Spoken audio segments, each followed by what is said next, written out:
Jom korang, hari ni kita nak ajak korang breakfast kat Putrajaya. Kalau korang ke Putrajaya, tak kisahlah orang sekitar ke, kat Kuala Lumpur ke, Selangor atau Negeri Sembilan, korang bolehlah datang makan dekat sini. Menu dia, menu western. Siapa nak makan western, pergi kat sini. Grasshopper. Tempat ni sesuai tau untuk korang yang nak healing-healing, nak lari daripada kesibukan kota, nak me time ke kan, dengan kawan ke, dengan family ke, dengan diri sendiri ke, boleh sangat korang. Datang je kat sini. Korang jangan risau, tempat makan dia korang ada 3 tempat. Atas ni korang boleh pergi makan, kat bawah tu pun korang boleh juga. Tapi kalau rasa nak outdoor, kat luar pun ada. Luas korang. Jangan risau, datang je ramai-ramai. Kalau nak reserve, boleh reserve korang. Tapi bukan weekend.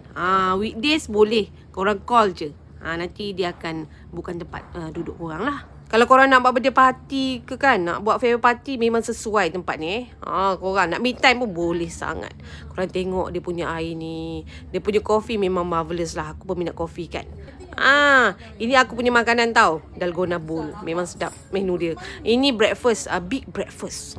Kan big betul. Ini aku tak tahulah apa. Lupa. Ini korang, dia punya space. Korang tengoklah orang yang menyediakan makanan tu. Begitu teliti ya. Ni bahagian bawah dia. Kalau kau nak order, dekat tepi tu. Nampak tak? Ini tempat nak order. Korang subscribe, nanti kita nak share lagi tempat-tempat yang best. Dekat mana lagi makanan yang sedap. Korang cuba komen. Okay, subscribe. Bye.